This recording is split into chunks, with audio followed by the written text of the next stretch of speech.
সুপ্রিয় দর্শক, happy new ইয়ার। আর আমরা শুরু করছি সিনোরা আমি এখন কি করব। প্রতিবারের মতন আমরা একটা টপিক দিয়ে শুরু করি। তো আজকে টপিকটা হয়তো খুব সবার কাছে পরিচিত নাও হতে পারে, বাট ব্যাপারটা অনেকের কাছে পরিচিত। সেটা হচ্ছে যে অনেক সময় আমরা দেখি যার অনেক বেশি উপকার করেছি, যার মনে হয়েছিল যে খুব কষ্টে ছিল এক সময় আমার কাছে এসেছিল বা আমার চারপাশেই ছিল এমন কিছু মানুষ যাদেরকে আমরা ভালোবেসে উপকারটা করেছি। তো অনেক সময় দেখা যায় যে যাদের একদম সর্বোচ্চ দিয়ে উপকার করেছি সেই মানুষটি পরে আমার ক্ষতি করছে। এরকম কি হতে পারে আমি জানি না, অন্যদেরও এরকম অভিজ্ঞতা হয় কিনা। এরকম বিজ্ঞানীরা আমাদেরকে অনেক কিছু সুন্দর সুন্দর অভিজ্ঞতার কথা তুলে ধরেন, তো তাদের রিসার্চ থেকেও তুলে ধরেন যে কেন এত উপকার করার পরেও সেই মানুষটা আমার পেছনে থেকে আমার ক্ষতি করছে। তো এটার পেছনে কোনো বিজ্ঞানসম্মত কোনো ব্যাপার আছে নাকি এটা মানুষের সাইকোলজির কারণেই মানুষ এটা করে, সেটা অবশ্য বিজ্ঞান। তো আজকে আমি এই বিষয় নিয়ে কথা বলবো যে আমি যার সর্বোচ্চ দিয়ে যার উপকার করেছি সে কি পরবর্তীতে আমার ক্ষতি করতে পারে কিনা। তাই বলে আমরা উপকার করা বন্ধ করব না, কিন্তু এটাও মাথায় রাখবো কিনা সেটা হচ্ছে আজকে প্রশ্ন। তো সেটা আমাদের অতিথিরা আলোচনা করবে আশা করছি। আমি পরিচয় করিয়ে দিয়েছি যারা স্টুডিওতে আমার সাথে আছে তাদের সাথে। একজন হচ্ছে রেজিনা পারভিন। রেজিনা, তোমাকে স্বাগত। রেজিনা একজন সাইকোথেরাপিস্ট। আর আরেকজন হচ্ছে জায়েদ বিন ফরিদ, তোমাকেও স্বাগত। জায়েদের পরিচয় হচ্ছে ও ব্র্যাক বিশ্ববিদ্যালয়ে কাজ করছে একজন সাইকোসোশ্যাল কাউন্সিলর হিসেবে। ডেফিনেটলি ও সাইকোলজিতে অনার্স মাস্টার্স করে তারপরে প্রশিক্ষণ নিয়ে কাজ করছে। তো দুজনকেই স্বাগত। তো তোমাকে দিয়ে শুরু করি, তুমি সিনিয়র যখন, স্টার্ট করি তোমাকে দিয়ে। বিষয়টি নিয়ে যদি বলি, ধন্যবাদ আপা। আসলে আমরা যেহেতু মানসিক স্বাস্থ্য সেবায় কাজ করছি, আমাদের কাছে কিন্তু এই ধরনের আমাদের ক্লায়েন্টদের বিভিন্ন ঘটনা যখন বলে আমরা পাই। তো এখন কেন করছে না, তারা উপকার করছে না বা ওটা স্বীকার করে না, আমার মনে হয় যে স্বীকৃতি দেয় না। মানে কেউ কেউ আছে, অনেকে ভাবে যে, মানে আমি এই আলোচনার অভিজ্ঞতা থেকে বলছি, অনেক সময় ভাবে যে এটা তার দায়িত্ব আমার জন্য করা, এটা করেছে, বা ফ্যামিলি মেম্বাররাও হতে পারে যে এটা তার দায়িত্ব, সে করেছে। কিন্তু ওটাকে ওখানে যে একটা স্বীকৃতি দেওয়া, সেটাতে খুশি হওয়া বা কাউকে জানানো, ফিল করা যে আমার একটা কষ্টের সময় আমার জন্য করেছিল, এই যে কৃতজ্ঞতা বোধ, আসলে এইটা তো একটা মনুষ্যত্বের জায়গা থেকে আসা। তো সেইটা অনেকে কিন্তু করে না। এবং আমার যেটা মনে হয় যে এটা পারিবারিক শিক্ষার উপরেও কিন্তু অনেকটা নির্ভর করে। কারণ যে অভিভাবকরা আসলে কিভাবে চলছে, তারা যদি এরকম ফ্যামিলির একজন হয়, সেই সন্তান কিন্তু অন্যের জন্য উপকার করবে না। সে শুধু ভাববে যে আমি শুধু পাবো, অন্যের থেকে আমি সব সুবিধাগুলো নেব, কিন্তু আমাকে যে করতে হবে বা কোনো দায়িত্ব আছে, এরা কিন্তু এগুলো ইগনোর করে। মানে ওই বোধটা তাদের আর থাকছে না আসলে। কিন্তু আজকের টপিকটা হচ্ছে যে ক্ষতি করতে পারে কিনা, ক্ষতি কৃতজ্ঞতা বোধ করে আপা। হ্যাঁ, অনেক আমরা পেয়েছি সেটা। অনেকটা ক্লায়েন্টরা বলে, যেটা অনেক সময় ভাবে যে সন্দেহ থেকেও হতে পারে যে আমাকে তাবিজ করে, এত কিছু করলাম জীবনে তার জন্য, কিন্তু আমাকে তাবিজ করে। আচ্ছা, কিসের জন্য? আমি একটা কেসই বলছি যে তার ছেলে মেয়ের যাতে লেখাপড়া ভালো না হয়, মানে ওই তার ছেলেপেলের মতো ভালো রেজাল্ট করা, ভালো ইউনিভার্সিটিতে পড়া বা ভালো চাকরি পাওয়া, এগুলো যেন এর সন্তান না হয়, সেই জন্য তাবিজ করছে।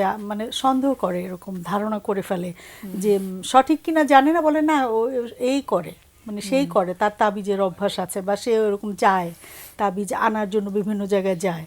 তো এই ধরনের কমপ্লেনগুলো, মানুষটাকে যে মানে যে উপকার, যার উপকার ও করেছে নাকি কোন মানুষটা আগে একসময় উপকার করেছে কিন্তু এখন তার ক্ষতি করছে। আচ্ছা, তাবিজ করছে, আমার ছেলেমেয়ের লেখাপড়া ভালো হচ্ছে না, হয়তো ক্লাসে এসে পাশ করছে না, অনেকবার কয়েকবার করে ফেল করছে, তখন বলে যে তাবিজ করেছে, মানে এই জন্য আমার ছেলেটা আগাতে পারছে না। এটা এই ধরনের ঘটনা আমি পেয়েছি। বাট এটার পেছনে একটা সাইকোলজি কাজ করে। সো কেন মানুষ এটা করে, তুমি কি একটু কিছু পড়াশোনা একটা প্রথম বিষয়, একটা ফোন নিয়ে আসি। হ্যাঁ, তুমি মাথায় রাখো, অবশ্যই আসবো।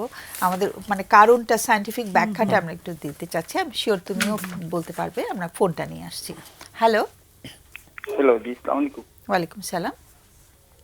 আমি একটা কথা বলতে একটু জোরে শুনতে হবে, যে খুব কম শোনা যাচ্ছে আওয়াজটা। হ্যালো। হ্যাঁ, এবার শোনা যাচ্ছে। আমার মেয়েটা এখন ক্লাস 5-এ পড়ে। হ্যালো। ক্লাস 5-এ পড়ে, হ্যাঁ শুনতে পাচ্ছি। যখন 3-তে পড়তো তখন নার্সারি থেকে 3 পর্যন্ত খুবই মনোযোগী ছিল। হঠাৎ করে পৌরে ওঠার পরে নভেম্বর থেকে তার একটা সমস্যা দেখা দিচ্ছিল। হঠাৎ করে সে একটু কিরকম হয়ে যেত নভেম্বর থেকে। সে একটু ওই যে ছোটবেলা স্বাস্থ্য মোটামুটি ভালো ছিল। আচ্ছা। এরকম এখন তার স্বাস্থ্যটা আস্তে আস্তে একটু শুকনা হয়ে গেছে। খাওয়ার প্রতি তার খুবই অনীহা। সে ওই যে বাইরের জিনিসটা খাইতে খুব বেশি পছন্দ করে। এগুলো কম দেয়, এখন এগুলো খুব কম দেয়। সে খুব একগুঁয়েমি করে। আরেকটু জোরে একটু মাউথপিসের কাছে এসে কথাটা বললে ভালো হয়। জি। হ্যাঁ, এবার ভালো শোনা যাচ্ছে। জি। হ্যাঁ, এবার ভালো শোনা যাচ্ছে, একটু কম শুনছিলাম। এখন শোনা যাচ্ছে? হ্যাঁ, এখন অনেক ভালো। হ্যাঁ। হ্যাঁ, সে খুব একটু অমনোযোগী, পড়তে লেখাপড়ার প্রতি তেমন খুব ভালো ছাত্র ছিল। আগে সবসময় ফার্স্ট হইতো এই পর্যন্ত।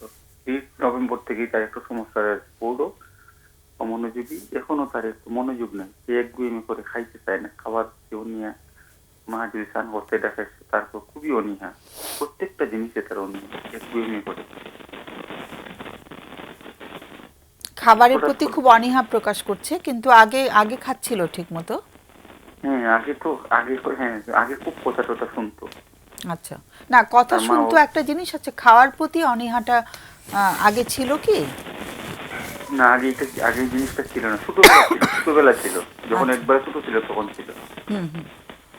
তার মা তো স্কুলে চাকরি করে, প্রাইমারিতে, আমিও চাকরি করি। ওই তার নানির বাসায় থাকতো, তখন এখানে সে নিয়ম থেকে আসে, ওই যে স্কুল থেকে লেখাপড়া করে এখানে ঘুমাইতো, খাওয়া দাওয়া টাইম মতো করতো, সবকিছু। ফুট থেকে তার এই জিনিসটা একগুঁয়েমি ভাব, অনীহা, লেখাপড়ার প্রতি তার মন নাই, একগুঁয়েমি ভাব করে। হ্যাঁ, পড়ার প্রতি মন নেই, আর কি হচ্ছে, খাওয়ার প্রতি অনীহা। হ্যাঁ, জুড়ে হয়েছে। একটু আওয়াজ হচ্ছে, মাঝখানে আওয়াজ হচ্ছে একটা। আগে ঠিকই ছিল লাইনটা। আচ্ছা, শোনা যাচ্ছে, অসুবিধা নাই। ওর ভাই বোন কতজন? জি না, শেষাই। ও একাই?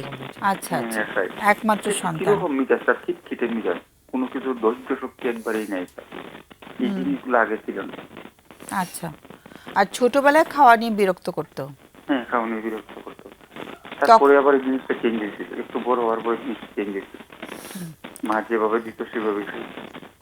এখন যে ও খেতে চায় না, ও কি বলে, না খেতে চাবার কারণ হিসাবে কি বলে? এখন খায়, তো তার টাইম মতো খাইতে চায় না, ওই যে পরিমাণ মতো খাইতে চায় না। তার যতটুকু ভালো লাগে তো খায়, পালাই, তারপরে খাবারটা পালাই দেয়। প্রত্যেকটা জিনিসই তার একটু অগুছালো বা। না, ও যে খাবারটা খাচ্ছে না ঠিক মতো, ফেলে দিচ্ছে বা যাই করছে, ওর কারণটা কি বলে, কেন ও মানে ঠিক মতো খাচ্ছে না? তার ভালো লাগে, তার অনেক জিনিসটা ভালো লাগে না, মানে যে খাবারগুলোকে দেয়া হচ্ছে ওটা ওর পছন্দ হচ্ছে না। তার অনেক সময় পছন্দ হয় না। ডাক্তার দেখাচ্ছি, ডাক্তারও বলছে তার অনেক দিন সমস্যা আছে, যে গ্যাস্ট্রিকের, ওই যে বাথরুমের একটু সমস্যা আছে, নিয়ম মাফিক অনেক জিনিস, তৈলাক্ত জিনিস বাইরে খাবার ডাক্তার নিষেধ করছে। আচ্ছা, ওর গ্যাস্ট্রিকের সমস্যা আছে? আচ্ছা, তো ও কি ছোটবেলাতে যে চিপস টিপস এগুলো বেশি খেয়েছে নাকি? হ্যাঁ, এগুলো খাইছে। হ্যাঁ, ছোটবেলা চিপস টিপস খাইছে, এগুলো খাইছে, এগুলো নিষেধ করছে ডাক্তার। তার ভিটামিন ডি সমস্যা ছিল, ডি সমস্যাটা এখন খায়। আচ্ছা, এখন সমস্যাটা ওই সমস্যাটা খাচ্ছে, ভিটামিন ডি।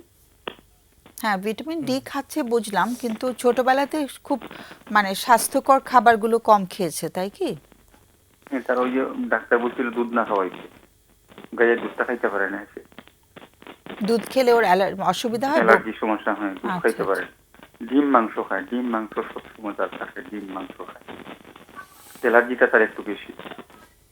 অ্যালার্জি মানে কি, ওর কি মানে গায়ে র্যাশ হয় না কি হয়? না, গায়ে না, ওই তো হয়, তার ওই যে একটু ঠান্ডা লাগলে সমস্যা হয়। আচ্ছা আচ্ছা, ঠান্ডার সময় সমস্যা হয়। তো ও একমাত্র সন্তান বলে কি ওর প্রতি মনোযোগটা কি একটু বেশি দেওয়া হচ্ছে নাকি কি হচ্ছে? আমরা তো চেষ্টা করতেছি। না না, আমি বলছি যে একটু মনোযোগটা বেশি দেওয়া হয়ে যাচ্ছে কিনা, মানে সবসময় ওকে ঘিরে সব আলোচনা, ও কি খেলো না খেলো, মানে হয় না, মানে সবকিছু কেন্দ্রবিন্দু ও, এরকম কি ব্যাপার হচ্ছে যে ও পড়াশোনা করছে কিনা, ও খাচ্ছে কিনা, মানে এই বিষয়টা বাড়িতে খুব গুরুত্ব পাচ্ছে কিনা? ওইটাই সবে হ্যাঁ, এটা একটু সবে ফলো করে। আর ওইটাই ওরে ওই একটা সন্তান তো সব টাইম, আমরা লেখাপড়ার একটু টাইম মতোই বলা হয়। সে ওই যে টাইম মতো ঘুম থেকে উঠে না।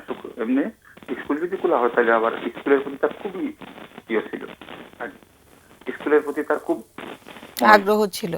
হ্যাঁ, স্কুলের প্রতি খুবই মনোযোগ। টাইম মতো সেই স্কুলে যেত। পরে অনীহাটা ওই যে যাই তো স্কুলে যায়, ওই যে কোচিং এ যাইতে চায় না, অনীহা ভাবটা। স্কুলে যেতে চাচ্ছে না। স্কুলে হ্যাঁ, স্কুলে যেতে চায়, ওই যে কোচিং টোচিং থাকলে সকালে ঘুম থেকে উঠতে চায় না। আচ্ছা, ও সকালবেলা ঘুম থেকে বন্ধু উঠতে বান্ধব চায়। আছে ওর? বন্ধু বান্ধব বললে স্কুলে গেলে, এমনিতে নাই। আগে তো বাসা ভাড়া বাসায় থাকতাম, তখন ওই যে বাচ্চা কাচ্চা ছিল, প্রত্যেকটা ফ্ল্যাটে বাচ্চা ছিল। এখন তো ওই যে আমার নিজে বাসা করে চলে আসছি বেশি, তখন ওই একটু ওই যে আমার বাসাতে এখানে আশেপাশে ওই যে বাহিরে হইলে তখন একটু সঙ্গীর সাথে পায়, বাহিরে গেলে বাসার ভিতরে কিছু পায় না সঙ্গী। বাইরে কারা আছে সঙ্গী সাথী ওর? বাহিরে গেলে যে তার মামার বাড়িতে যাইতে পারে। ও আচ্ছা, আত্মীয় স্বজনের বাসায়, কিন্তু ওর চারপাশে ওরকম মানে গল্প করার কেউ নেই ওর? না না, চারপাশে গল্প করার কেউ নাই। হুম, বাসা যদি তাকে ফুফু টুফু আছে, আসলে আত্মীয় স্বজন আসলে সেটা তো ওইগুলা খুব কালে পছন্দ ভদ্রে, করে। সেটা তো সবসময় আসে না, হ্যাঁ, কিন্তু না, ওর ওইগুলো আছে সবসময়। থাকে একজন, এই যে এখন আছে একজন, ওই যে যেন মাঝে যাবত আছে, কিছুদিন করে আবার যাবে, আসে। ওইগুলো সে ওই যে এগুলা করতে ভালোবাসে, ওই যে না, ফাইজলামি সেটা তো করতে, বড় এগুলা। কেউ, কিন্তু ওর বয়সী মানুষদের সঙ্গে ওর মেলামেশা হচ্ছে না, তাই তো? জি জি, বাহিরের মানুষ আসলে মিশতে চায় না। বাহিরের মানুষ আসলে অপরিচিত মানুষের সাথে মিশতেই চায় না। ও সময় কাটায় কি করে বাসায়?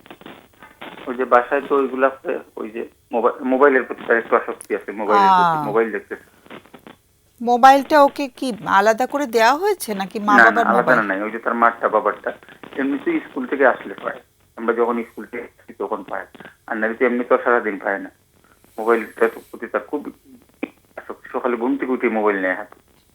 না, তো সেটা অ্যালাউ করা হয়েছে কি কারণে? মানে মোবাইল তো খুব একটা আমার সুস্থ। মোবাইলটা আমি তেমন একটা ইউজ করতাম না। ওই যে 2020 সালে যখন করোনা হয়েছিল, তখন ওই যে অনলাইনে ক্লাস করতাম। না না, সেটা আমরা জানি, সেটার দ্বারা অনেক বাচ্চারাই ক্ষতিগ্রস্ত হয়েছে, কিন্তু যখন করোনার ব্যাপারটা চলে গেল, তখনও যে আসক্তিটা রয়ে গেল, সেটার ব্যাপারে আমাদের কিছু করা দরকার ছিল আর কি। হ্যাঁ, কিন্তু মোবাইলটা সে সকালবেলা উঠেই যখন মোবাইলটা হাতে নিচ্ছে, তার মানে ওর তো মনোযোগটা ওই জায়গায় চলে যাচ্ছে। তো আজকে আমাদের কাছে প্রশ্ন কি এটাই, যে প্রশ্ন কোনটা, খাওয়া নিয়ে প্রশ্ন নাকি কোনটা নিয়ে প্রশ্ন? ওইগুলো ওই যে খাওয়াটা, লেখাপড়াটা।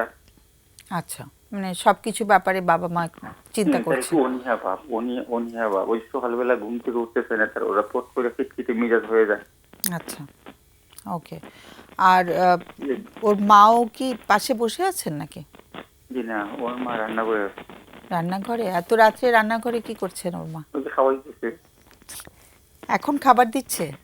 ওই যে একজন আত্মীয় আসছে, ওই যে তার আচ্ছা, মা বোন, ওরা ঢাকায় বাড়িতে ছিল, ঢাকা গেস্ট থেকে আছে। আসছে একটু আচ্ছা আগে। আচ্ছা, বুঝতে পেরেছি। তো একটু লাইনে থাকতে হবে, আমাদের অতিথিদের কোনো প্রশ্ন থাকতে পারে। হ্যাঁ জায়েদ। জি আছে। ওর আপনারা বাসা বদলিয়েছেন কতদিন হয়? বাচ্চা বাচ্চা বদলি 5 বছর হয়, 20 ইংরেজিতে। আচ্ছা, 5 বছর হয়। মানে এই বাসা আসার পরে ওর রেজাল্ট ভালো ছিল তখনও? হ্যাঁ, আজ পর্যন্ত তার ওগুলো ভালো ছিল, লেখাপড়ার প্রতি মনোযোগ ছিল, সবকিছুই ভালো ছিল। সে তখন বাসায় মেম্বার কতজন আছে এখন? জি, বাসায় টোটাল মেম্বার কতজন আছে? কতজন আছেন আপনারা আমরা বাসায়? মেম্বার আছি এখন। তো আমরা 2 ভাই, আর আমার মেয়ে, আর আমার ওয়াইফ। একজন আরেক এমনিতে ওই একজন আমার এক চাচাতো বোন মাঝে মাঝে আসে, 1 মাস 1.5 মাস থাকে, 10 দিন 15 দিন করে আবার আসে। আচ্ছা, আর আপনারা তো দুজনেই চাকরি করেন, সো দুজনেই যখন চাকরিতে চলে যান, ও যখন বাসায় একা থাকে, ও কি বাসায় একা থাকে না কেউ সঙ্গে থাকে আর ওই কি? বাসায় থাকে, তার চাচা থাকে, তার চাচা আছে। আর ওই যে তার পুকুরে পায় অনেক সময়, আবার অনেক সময় পায় না, যে চলে যায়, উনি বাড়িতে চলে যায়। হুম। আর আগে মামার বাড়িতে থাকতো, তার নানির বাড়িতে আগে। এখন সে নানির বাড়িতে যাইতে চায়। হুম। আমরা এই- স্কুল থেকে নানির বাড়িতে দিয়ে আসতাম, আচ্ছা। স্যারে রাখা হইতো। এখানে এখন যাইতে চায় না। এখানে ওই যে পৌরে পুরো ফোরার পরে যাইতে চায় না। কিসের জন্য? কেন যেতে চায় না? ওই যে এখানে গেলে তার একটু, ওই যে 2টা ছোট ছোট বাচ্চা আছে, তার মামার একটা ছেলে আছে ছোট ছোট, ওরা মনে ডিস্টার্ব করে। ওই তার একটু সমস্যা হয়, ঘুমাইতে পারে না, একটু রেস্ট নিতে চায়। আবার এই জিনিসটা আবার বাসায় এলে ঘুমাইতে চায় না। আচ্ছা, ওর যে চাচা আছেন, ওই চাচা কাজে যান না? জি, ওই চাচা কাজে বের হন না, যে চাচা আছে বাসায়? উনি বাসাতেই থাকে, উনি আগে তো করতো, কাজ করতো, এখন কাজ করে না, ও, বাড়িতেই আছে। বাড়িতে থাকে। আচ্ছা, বেজিনার প্রশ্ন আছে? হ্যাঁ তোমার প্রশ্ন শেষ হয়েছে? করুক, পরে যদি আচ্ছা, আমার একটা প্রশ্ন ছিল যে ও যখন খিটখিট মেজাজ করে, আপনি বলছিলেন কয়েকবার, তো ওই সময় তো নিশ্চয়ই আমরা একটু বিরক্ত হই, তো ওর সাথে কেমন ব্যবহার করা হয়, মানে বকাঝকা করা হয় কি অনেক সময় তো আমরা কথা বলতে চাই না, তো অনেক সময় আমরা যখন বিরক্ত হয়ে যাই, বেশি দিন একটা জিনিস স্নান করতে চায় না, যখন স্নান করতে চায় না, যেটা লেট হয়ে যেতেছে, ওইগুলো তখন আমরা একটু বিরক্ত হই, মানে অতিরিক্ত কিছু করা হচ্ছে না, রাগ করা, ওকে বকা দেয়া, এরকম মারা। কিছু হচ্ছে না? এগুলো অনেক সময় যখন সহ্যের বাইরে চলে যায়, তখন তো আর পারা যায় না, তার মাও একটু হাত তুলে, আমিও একটু আচ্ছা। মাঝে মাঝে হাত তুলি, আচ্ছা আচ্ছা, যখন সহ্যের বাইরে চলে যায়। জি। আর এগুলা আগে ওই একটু করতাম, শাসন, এখন করি না এগুলো, এখন এগুলা করি না। হ্যাঁ, আসলে শিশুদের মারাটা আমরা একদমই করি না, ওকে বুঝিয়ে বুঝিয়ে আয়ত্তে আনতে হবে, মারলে কিন্তু আচ্ছা, আমরা ওর জেদ আলোচনা বাড়বে। করি। হ্যাঁ, সে আবার বাইরে প্রশ্নগুলো গেলে আবার করে ঠিক ফেলি। আছে, বাইরে গেলে আবার কিছু করে না, আর- বাইরে গেলে খুব আচ্ছা, শান্তশিষ্ট নম্রভদ্র, বাইরে গেলে। জি। স্কুলে আচ্ছা, গেলেও ওর শান্তশিষ্ট নম্র। খেলার সাথে কেউই নেই স্কুলে বা আশেপাশে স্কুলে কোথাও? খেলে, হ্যাঁ, স্কুলে খেলাধুলা করে আচ্ছা বন্ধু বান্ধবের সাথে, আচ্ছা আর এখানে আর বাসায় আসলে সে অন্যরকম হয়ে যায়। কোনো কি বাসায় আসলে কোনো কি ওর মানে ওর টাইম কাটায় কিভাবে? ওর কি কোনো শখ বা হবি এরকম কোনো কিছু আছে না? হ্যাঁ, ওইগুলা দেখে, ওই যে মোবাইল হাতে দিব, আর না মোবাইলে তো এমবি ঢুকাই না এখন, অনেক দিন যাবতে, মাঝে মধ্যে খুব যখন বেশি চেঁচামেচি করে তখন ঢুকাই, আর না হলে ওই যে লোড করে রাখে, ওই যে বিভিন্ন ওই যে আইইউপি ওর কিছু আছে, সিনারি আছে, ওইগুলা দেখে। আর ওই টেলিভিশনে একটা প্রোগ্রাম আছে, ওইগুলো দেখে, ওই যে কি একটা হিন্দি চ্যানেল আছে। কোনো ওই যে শখের বাচ্চাদের বিষয়বস্তু নাই এই বয়সে? তো আসলে ওরা পেইন্টিং বা অনেক ধরনের কাজকর্ম করে, ওই ধরনের কোনো সরঞ্জাম আছে কিনা যেটা দিয়ে ও টাইম কিছুটা কাটাতে পারে, এরকম কিছু একটা? ওইগুলা কি মাঝে মাঝে, যেমন একটু সাইকেল চালাইলো, একটু সময় চালাইলেই তার শেষ, এগুলো আর করবেন না। এই যে কোনো একটা জিনিসের প্রতি তার, যে এখন সে একটা জিনিস কিনতে চায়, ওইটা কিনলো, ওইটা 3 দিন, তার 3 দিন ওইটার প্রতি তার মনোযোগ পরে আর শেষ, ওইটা ফালাই দিব। যে কিছুদিন আগে গিটারের জন্য সে পাগল হয়ে গেছিল, তো গিটার কিনে দিলাম, গিটার 3-4 দিন হাতাইছে, এখন আর হাতায় না। যেমন সাইকেলের প্রতি তার বাপ 2-3 দিন ওইটার প্রতি মনোযোগ থাকবো, 3 দিন 4 দিন পরে সে সেটা ফালাই দিব ওইটার প্রতি। আর সব খুব অগুছালো, যে সে জিনিসপত্র, বই টই, কাপড় চোপড়, সে খুব যেভাবে ইচ্ছা এভাবে ফালাই উড়াইয়া ফালাই দিব, এগুলোর প্রতি তার কোনো নেই। বাইরে গেলে সে খুব ভালো, আর আচ্ছা, আমি একটা প্রশ্ন বাইরে করব। গেলে সে খুবই ভালো। আচ্ছা, ঘরে আসলে ও তার কি অস্থির করে। আমি একটা প্রশ্ন করতে চাচ্ছিলাম, ও কিছু চাইলে কি সঙ্গে সঙ্গে সেটা দেয়া হয়েছে ছোটবেলা থেকে? হ্যাঁ জি, এটা করছি একমাত্র সন্তান তো, এটা আমি সঙ্গে সঙ্গে করছি। দেয়া তার মা হয়েছে? না করতো, তার মা আমারে না করতো, তারপরে আমি ওইটা করতাম। অপেক্ষা ওই যে- করতে শেখে নাই আর কি, সেজন্য, তাই না? ধৈর্যটা কমে গেছে আর কি। জি, তার ধৈর্য শক্তি খুবই কম। ওই যে আমরা ধৈর্য ধরতে শেখাইনি তো ছোটবেলা থেকে, ওই কারণেই অসুবিধাটা হয়ে গেছে।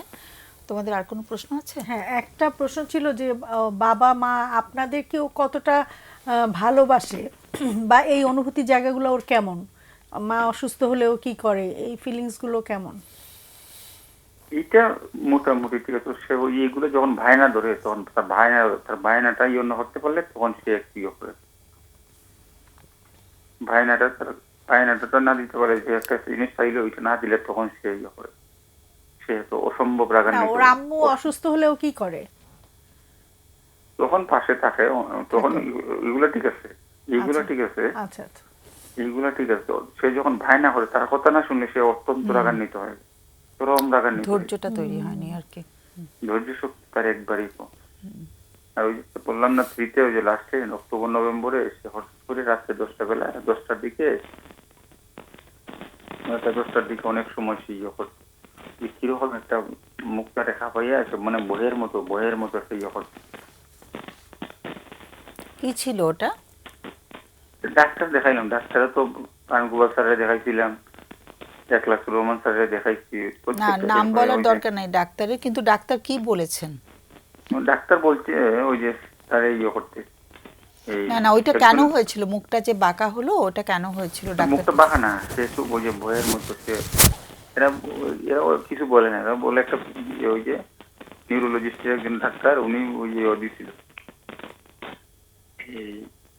এটা থেরাপি, বিহেভিয়ার থেরাপি, মানে ওই যে ওরে নিয়ে বলছিল ওই যে বিভিন্ন ধরনের করতে, ওরাও দিছিল বিভিন্ন ধরনের জিনিস করতো এগুলা। ও কি একবারই হয়েছে জিনিসটা নাকি আরো একাধিকবার হয়েছে এরকম? না না, একবারই হয়েছিল।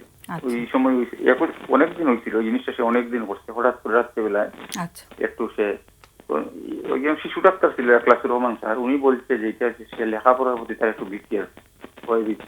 তো সেটার জন্য মুখ বাঁকা হবে কেন?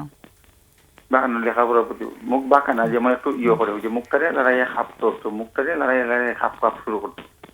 আচ্ছা, আমরা তার একটু আবার ছেড়ে দিই না? অ্যালার্জির সমস্যা আছে, ওই যে আমার কিছু বিরতির সামান্য সময় হয়ে সমস্যা গেছে আছে। তো। হ্যাঁ, অনেক অনেক ধন্যবাদ আমাদের ফোন করার জন্য। আমরা বিরতি থেকে এসে আলোচনা করি, আমাদের বিরতির সময় হয়ে গেছে একদম। সুপ্রিয় দর্শক, আমরা ছোট্ট একটা বিরতিতে চলে যাচ্ছি। এসে বিরতি থেকে ফিরে এসে আমরা এই দর্শকের যে ফোন করেছিলেন তার বাচ্চাকে নিয়ে আমরা আলোচনা করব। আমরা ফিরে আসছি একটু পরে।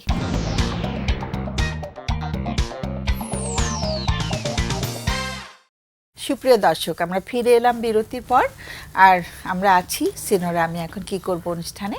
আর আমরা বিরতির আগে একজন দর্শক বন্ধুর কল নিয়েছিলাম।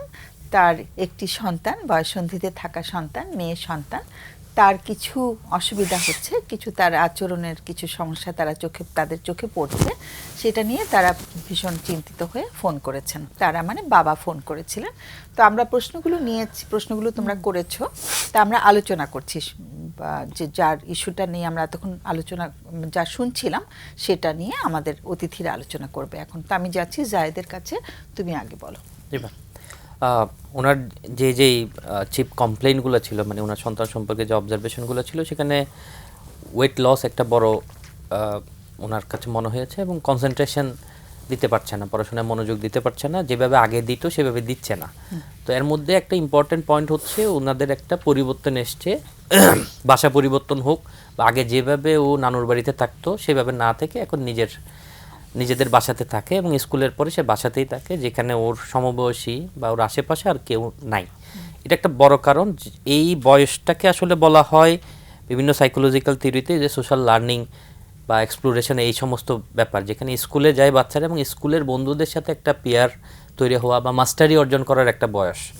তো এখন ও যদি স্কুলে গিয়ে স্কুলের বন্ধুদেরকে একরকম দেখে, ওদের বিভিন্ন ধরনের স্কিলের জায়গাগুলো দেখে, এবং নিজের বাসায় এসে সে যদি সেই সুযোগগুলো না পায় অথবা সে শেয়ার করার কাউকে না পায়, তখন হয়তো ওর মধ্যে এক ধরনের হীনমন্যতার জায়গা তৈরি হতে পারে। এখন একটা বড় জায়গা এখানে, এটা হয়তো আমরা জানি না এই রিসেন্ট টাইমে কোনো ধরনের বড় শখ বা কোনো পরিবর্তন এসছে কিনা। একটা বলছিলেন যে ওর মধ্যে একটা রাতের বেলা হলে ওর এক ধরনের সিমটম দেখা গেছে, যেটা নিয়ে উনি ডাক্তার দেখিয়েছেন, বাট এটার সাথে সাইকোলজিক্যাল কোনো কানেকশন আছে কিনা থাকতেও পারে। যেহেতু ওর বয়ঃসন্ধিকাল চলছে, এখানে শারীরিক মানসিক অনেক পরিবর্তন আসে। রাতের সিমটমটা যেন কি ছিল? ওই যে ভয়, ভয়, একদম প্যানিকের মতো একটা সিচুয়েশন তৈরি হয়ে গেছে। তো হওয়াটা খুবই স্বাভাবিক এই সময়টাতে। এখন এটা আসলে না, বয়ঃসন্ধিতে সবার তো আর এটা হয় না। না, মানে ওরা যেহেতু বাসা পরিবর্তন করেছে, তো সেই জায়গায় ও যদি কোনো না কোনো কিছু দেখে ভয় পায়, যদি স্পেসিফিক কোনো অবজেক্ট থাকে সেটা এক ধরনের ভয়, আর যদি না থাকে, ওর মনের মধ্যে যদি কোনো জিনিস চলতে থাকে, যেহেতু আমি জানি না আসলে বন্ধু যেহেতু নাই এখন বাসায়, মায়ের সাথে সম্পর্কটা কেমন সেটা আসলে খুব একটা উঠে আসে নাই। আগে আমরা তো জিজ্ঞেস করি না। আগে বাবা বললেন যে যদি কিছু চেয়ে না পায় তখন হয়তো অনেক রাগারাগি বকাবকি হয়, আর যেহেতু মারধরও হয়। হ্যাঁ, মারধরও হয়, একটা মাত্র সন্তান, সে কারণে এক্সপেকটেশনটা আসলে মানে বেশি। হ্যাঁ, তো ওই জায়গা থেকে ওর মনের ভিতর যদি কোনো কিছু সংকোচ থাকে, সেই জিনিসটা খুবই স্বাভাবিকভাবে ওই প্যানিক বা ভয়ের কারণ হয়ে উঠে আসতে পারে। আমার দুইটা পয়েন্ট, একটা পয়েন্ট হচ্ছে এই বয়সটা আসলে বন্ধুদের থেকে শেখার একটা বয়স। স্কুলে যায়, শিখে, দেখে এবং ওটা কম্প্যারিজন করে এবং মাস্টারি অর্জন করে কোনো একটা বিষয়ের স্কিলের উপর। এখন সেই মাস্টারি অর্জন করার যদি কোনো, যেমন ও গিটার শিখছে বলছে, বাট গিটারটা ও বাজিয়ে দেখাবে কাকে?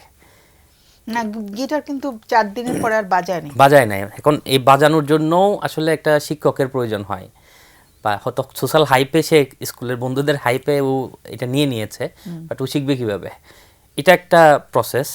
যে তোর বাবা মা দুজনে কেউ বাসায় নাই, ওর সাথে ইন্টারাকশনের একটা, বাসায় থাকেন না দিনের বেলা। জি, সো ওই জায়গায় একটা ঘাটতির জায়গা থাকতে পারে। এখন ও যদি ওই মনের ভাব প্রকাশ করতে না পারে ওই সময়টাতে, যেভাবে চাই, টিনেজ বয়সে আসলে নিজে যেটা বোঝে সেটাই করতে চাই। এখানে যে আমি তোমাকে যেভাবে বলতেছি এইভাবে করবে না, যেহেতু ওর নিজস্ব সত্তা তৈরি হচ্ছে, তো ওটা একটা বড় জায়গা আমার কাছে মনে হয়েছে। যদি এই জায়গায় কি করা যেতে পারে সেটা যদি হয়, একটা হচ্ছে ওর সাথে মন খুলে কথা বলা। তো ওর কথা বলার জায়গাটা আমি কোনো না কোনো মন খুলে কথা বলা না, ওর কথা শোনা। এক্স্যাক্টলি, হ্যাঁ, ওর কথাটাকে আসলে প্রায়োরিটি দিয়ে শোনা, যে কি হচ্ছে, কোনো ধরনের ওর ভিতরে আতঙ্ক বা কোনো ধরনের ডিস্টারবেন্স কাজ করতেছে কিনা, একটা ওটা জায়গা এবং কনসেন্ট্রেট। মারধর একদম বন্ধ করতে হবে। এক্স্যাক্টলি, হ্যাঁ, মারধরের জায়গাটা একদমই বন্ধ করে দিতে হবে।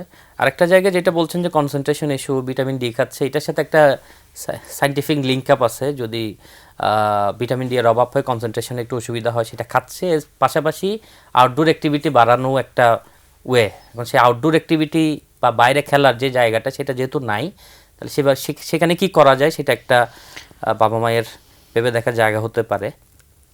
এটাই ম্যাম। রেজিনা। হ্যাঁ, আমি তো অনেক কিছু এসে গেছে, আমি মানে যেগুলো বলতে চাচ্ছিলাম। আমার একটা জিনিস মনে হচ্ছে যে ওর একটা লোনলিনেস আছে আমার মনে হচ্ছে, কারণ সে বাসায় স্কুল থেকে এসে কিন্তু একা থাকছে, মানে ওর সমবয়সী কেউ নেই, বা মা বা মায়ের মতো খালা, মানে নারী কেউ ওর চারপাশে ওখানে নেই। তো এই ক্ষেত্রে ওর শেয়ারিংয়ের কিন্তু জায়গাটা নাই, যেটা বলছিল যে শেয়ারিং দরকার। তো সারাটা দিন সময়টা কিভাবে কাটছে, এখানে বাবা মা সেই জায়গাটা মনিটর করে কি না, যদি না করে থাকে কিন্তু সেটা তো আমরা শুনলাম, আমরা মোবাইল শুনিনি। দেখছে আর কিছু হ্যাঁ, শো একটু ফোন দেখে করে করে টেলিভিশনে। খোঁজ নেওয়া, ওর মানে বারবার সেই তদারকির জায়গাগুলো। আর আমি বলবো যে অ্যাডোলেসেন্টে এই ক্রাইসিসগুলো হয়, জেদ হয়, বাবা মার কথা শুনছে না, মানে একটা টানাপোড়েন চলে সন্তান আর বাবা মার মধ্যে। এইখানে সেটা হচ্ছে। তো সেখানে বাবা মার আর একটু সুসম্পর্ক বজায় রাখতে হবে তার সন্তানের সাথে। মারধর করে, আমার প্রশ্নতে বলছিল যে মা মারে, এটা একদমই বন্ধ করতে হবে। দুজনেই মেরেছে। দুজনেই মেরেছে। তো একটা মেয়েকে বাবা কিন্তু আসলে কেন মারবে, আর মাও মারবে না। মানে আমরা বলি যে না, মেয়ে বাচ্চাকে কি মাও মারতে পারে? কারণ না, পারে না। মারাটা একেবারেই, আমরা সাইকোলজিক্যালি ওর ওয়েলবিং এর জন্য, ওর বেড়ে ওঠা ভালোভাবে, সুস্থ মানসিকতা নিয়ে যে বেড়ে ওঠা, সেই ক্ষেত্রে কিন্তু বাধাগ্রস্ত হচ্ছে। আর মা কিন্তু এই বয়সে ওকে বেড়ে ওঠার ক্ষেত্রে প্রোটেকশনটা শেখাতে হবে, যে ওর নিজের সেফটি কিভাবে সে প্রোটেক্ট করবে, কিভাবে সে ভালো মন্দ বুঝবে, গুড টাচ ব্যাড টাচ যেগুলো আমরা বলি, এগুলোর বিভিন্ন ট্রেনিংও আমরা বা শিশুদের সাথে করি। তো আমার শিশুকে, সেটা ছেলে হোক মেয়ে হোক, সচেতন করতে হবে তার নিজের সেফটির জন্য। আমি এই কেসটার ক্ষেত্রে এই বিষয়টি কিন্তু আমি বলতে চাচ্ছি, মানে সচেতনভাবেই বলতে চাচ্ছি যে প্রোটেকশনের জায়গাটা বাবা মা সচেতন হতে হবে, তার মেয়ে সেফ আছে কিনা, বা শেখানো, এটা খুব ইম্পর্টেন্ট। কারণ ও ভয় পেয়েছিল, তাই তো? ভয়ের একটা ব্যাপার আছে এখানে। হ্যাঁ, সেটাই। আর যেটা মোবাইলের ব্যাপারে যদি কিছু বলো, যে মোবাইল সকালে উঠেই ও মোবাইলটা হাতে নেয়, এই এটা ব্যাপারে তো একদম অ্যাডিকশন। উঠে দাঁত ব্রাশ না করে যদি মোবাইলটা লাগে, তার মানে এটা অ্যাডিকশন। এটা সরাতে হবে, জোর করে না, একটু একটু করে কমাতে হবে। আর এই 12 বছরের বাচ্চা কিন্তু মানে 30 মিনিট মোবাইল দেখবে, এরকম একটা কথা আছে, মানে ইন্টারন্যাশনালি এটা রেকগনাইজড একটা কথা, যে 30 মিনিট একটানা দেখবে, এরপরে ওই 2 ঘন্টা একটানা দেখবে না সে, হয়তো ব্রেক দিয়ে সন্ধ্যায় আবার দেখলো, কিন্তু 30 মিনিটের পরে মোবাইলটা তার কাছে আর থাকবে না। এটা কিন্তু হেলদির, ওর চোখের সমস্যা হতে পারে বেশি চোখের লম্বা সমস্যা সময় হতে পারে না, হবেই। হ্যাঁ, তো এবং এই যে একটা ইলেকট্রনিক্স ডিভাইস হাতে নিয়ে এসে থাকছে, এটা এর জন্য ওর বডিতে আদার্স অনেক রকম এফেক্ট হয়। এগুলো আমরা কিন্তু একটু গুগল সার্চ করলেই পেয়ে যাই যে কি কি হচ্ছে। তাহলে সেই ক্ষেত্রে যেখানে আমার একমাত্র সন্তান, তাকে আমার ভালো রাখতে গেলে, সুস্থ রাখতে গেলে, এবং ওর যে খিটখিটে মেজাজ, এটাই মোবাইলের সাথে যুক্ত। এই যে রেতে প্রবলেম হচ্ছে, মেজাজটা খিটখিটে হয়ে যাচ্ছে, এটা কিন্তু গবেষণায় আছে যে মোবাইলের কারণে মেজাজ খিটখিটে হচ্ছে। এটা আমি মানে জানি আর কি, রিসার্চে পাওয়া গেছে। তো সেই ক্ষেত্রে মোবাইলটাকে ওকে স্লো ডাউন করতে হবে। ওকে ছবি আঁকা দিতে পারে, ওর ক্রিয়েটিভ ক্রাফটের বিভিন্ন রকম অ্যাক্টিভিটি কাজ করতে পারে। কোনো কোর্সে বাইরে ভর্তি, ওর আউটগোয়িং কিছু নাই, বাইরে কোনো কিছুর মধ্যে ভর্তি করে দিতে পারে। বিভিন্ন ক্লাব আছে, গিটার বাজাতে ভালো লাগে, সেটার জন্য সেটাই, যেতে পারে, সেটার জন্য যেতে পারে। তাহলে ওরা ওখানেও 2টা বন্ধু হয়ে যাবে। তো ওর এই জায়গাগুলো ওনারা ম্যানেজমেন্টের জন্য নিতে পারে, ওর সময়টা ভালো কাটবে। ও স্কুল থেকে এসে রেস্ট নিয়ে, এরপরে ও খেয়ে দিয়ে হয়তো একটা জায়গায় বাইরে কোথাও কোনো ক্রিয়েটিভ কাজে গেল, কোনো ক্লাসের জন্য গেল। আর যেহেতু ওর সিবলিং নাই, তো একা পড়ে গেছে একদম। ঠিক আছে, আমরা একটা ফোন অপেক্ষা করে আছি, ফোন নিব। হ্যালো, হ্যালো, হ্যালো, আসসালামু আলাইকুম। ওয়ালাইকুম সালাম। Happy new year madam. Happy new year, thank you. আমরা You are সবাই welcome. গ্রহণ করলাম এটা। জি ম্যাডাম, ধন্যবাদ। আসলে আমি আমার প্রবলেমটা বলার আগে একটু বলতে চাচ্ছিলাম যে আজকে যেহেতু রাষ্ট্রীয় শোকের 3য় দিন গেল, Begum Khaleda Zia former prime minister মারা গিয়েছেন। হ্যাঁ, হ্যাঁ। তো জাস্ট মানে আমি আমার প্রবলেম বলার আগে একটু বলবো, আপনি ওই বিষয়ে পরে বলবেন। আচ্ছা, যে মানে ওনার লাইফের মানে কি কি শিক্ষণীয় দিক আমাদের কাছে একটা মূর্ত হতে পারে বা আমরা এক্সপেক্ট করতে পারি, যদি কিছু বলার থাকে যেটা থেকে আমরা শিক্ষা নিতে পারি, জাস্ট অল্প কথায় বললেও হবে পরে। আচ্ছা, সেটা বাধ্যতামূলক নয় নিশ্চয়ই, তাই না? কারণ এটা আমাদের প্রোগ্রামের ফরম্যাটের সঙ্গে খুব ও ইয়ে আচ্ছা হয় আচ্ছা না তো। আচ্ছা, হ্যাঁ, জি জি জি। মানে আমি ওটা বললাম যে মানে এটা অনেক প্রোগ্রামে প্রচার করছে তো, তো সেটা মানে তো ওইটা অনেক আর কি। আলোচনা হচ্ছে, তো আমরা এই প্রোগ্রাম থেকে মানে ঠিক বুঝতে পারছি না যে এই প্রোগ্রামের ফরম্যাটের সঙ্গে ওটা যাচ্ছে কিনা। আচ্ছা, তো আচ্ছা, ঠিক আচ্ছা, আছে, আমি ম্যাডাম। আমি অনুরোধটা শুনলাম, আর প্রশ্নটা আচ্ছা, করে ম্যাডাম। ফেললে ভালো হয় এখন।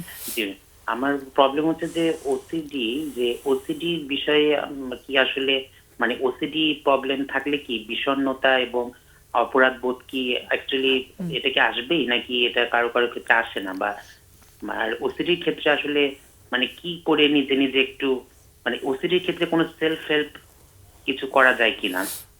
ওসিডিটা কার? জি আমার আচ্ছা, বয়সটা কত? 30+। আচ্ছা, তো ওসিডিটা মানে কি ধরনের হচ্ছে? মানে অনেকের ওয়াশিং ম্যানিয়া থাকে, অনেকের চেকিং ম্যানিয়া থাকে, অনেকের মানে সব কিছু পারফেক্টলি থাকবে, পাপোশটা উল্টো থাকতে পারবে না, ওটা সোজা থাকতে হবে।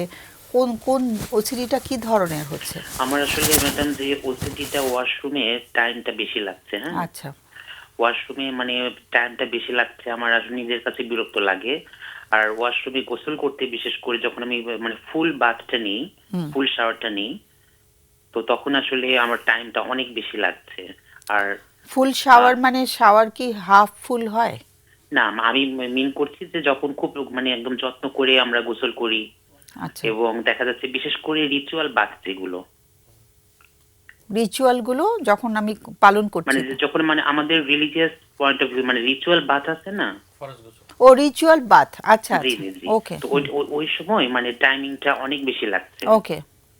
তো আসলে এটা আমি আসলে খুব বিরক্ত, কারণ আমার প্রচন্ড টাইম লাগছে। তো আমি কেন এটা আসলে আমি জানি ম্যাডাম যে এর জন্য ট্রিটমেন্ট নিতে হয়, বাট আমি আসলে একটু ট্রিটমেন্টে তো আমি হয়তো যেতে হবে, বাট আপনাদের কাছে আমার জিজ্ঞাসা যে আমি আসলে আপনাদের জানা মতে কোনো সেলফ হেল্প ইনিশিয়েটিভ কিছু আছে নাকি, যেগুলো বা কোনো টিপস দিতে পারেন কিনা? আমরা ওসিডি নিয়ে তো অনেক আলোচনা হয়েছে এই অনুষ্ঠানে। আমি জানি না প্রোগ্রামটা কি মানে নিয়মিত দেখা হয় নাকি হঠাৎ হঠাৎ দেখা হয়?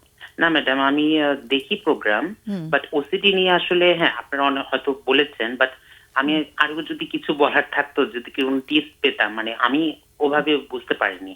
আর আমার রিলিজিয়াস ওসিডির একটা বিষয় আছে, হ্যাঁ মানে রিলিজিয়াস ওসিডি বলতে যে ধর্ম সম্পর্কে দেখা যাচ্ছে যে মানে আমার ধর্মের বিষয়ে কোনো ধরনের কোনো কুধারণা নাই, কিন্তু মানে আমি ধর্মকে অনেক শ্রদ্ধা করি, কিন্তু তারপরও ধর্মের বিষয়ে একটা যে অটোমেটিক্যালি যে একটা স্বয়ংক্রিয়ভাবে মাথায় এসে যায় বাজে চিন্তা বা একটা, মানে অথচ কি আমার হয়, ধর্মের বাজে বিষয়ে আমি চিন্তা clear। আসলে তখন ধর্মীয় বিধি নিষেধের কথা মনে পড়ে নাকি ধর্ম নিয়ে অনেক বেশি অবসেশন কাজ করে? হ্যাঁ মানে আমার হচ্ছে কি যে সাধারণ যেটা ওসিডি, যেটা ওয়াশরুমে, ওটা তো সাধারণ ওসিডি।